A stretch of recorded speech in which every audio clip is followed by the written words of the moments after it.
Good day, ladies and gentlemen. Eat right, be bright.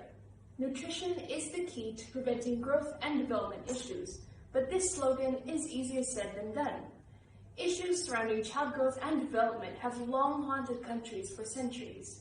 Though conditions have definitely improved over time, global estimates still show that 90% of 165 million children who were stunted lived in developing countries.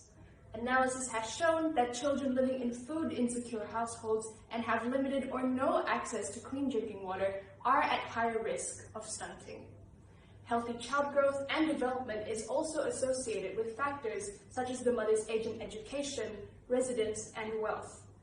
Now, given the large scale of this problem, a global consensus has been created to address and solve it.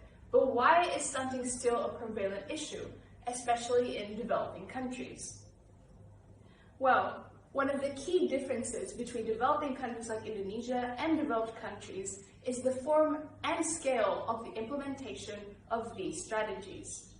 Examples of these include improved sanitation and access to safe drinking water, which helps reduce the prevalence of waterborne diseases, such as malaria, measles, and diarrheal diseases, which heavily impact a child's growth and development. According to UNICEF, sanitation and water quality in Indonesia is poor, regardless of socioeconomic status.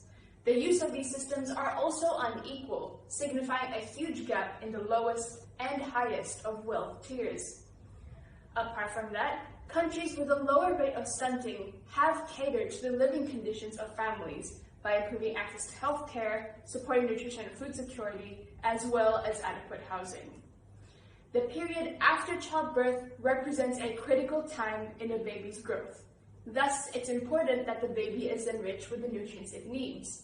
And this is usually done through providing financial support to give children access to healthcare, nutrition, and education. An example of this is the Child Benefit Program in the UK. So this solution may seem unfeasible in Indonesia, given the population as well as Indonesia's economic state. But the truth is, a country does not have to be developed to provide large-scale and effective solutions.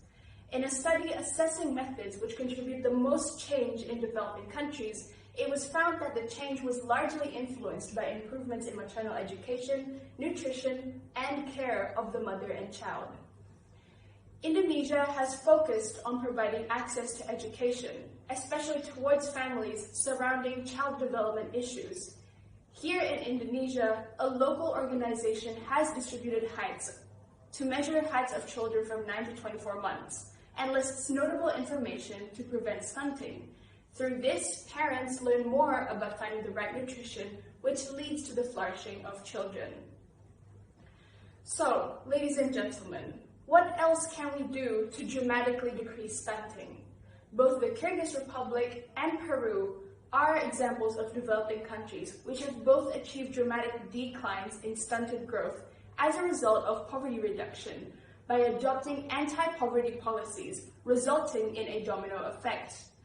In the Kyrgyz Republic, the reduction of poverty has resulted in improvements in food security and new land and health reforms, resulting in improvements in health and nutrition. Reforms in Peru, which targeted economic growth by focusing on wealth distribution as well as poverty reduction, has improved the consumption of nutritious food. Hence, focusing on inclusive and sustainable economic growth that reduces poverty presents a potential opportunity for reducing stunting, even without closing potential economic or geographic opportunities. Ladies and gentlemen, allow me to conclude. Being a developing country does not mean that large changes are impossible. We must keep up this pursuit to fight for the welfare of children by improving maternal education, enhancing food security, and strengthening inclusive economic development. Our President, Bapak Jokowi, realizes that solving this issue is not easy, but he believes that if we work hard together, like how we worked to overcome the pandemic, stunting should not be an impossible issue to tackle. Thank you.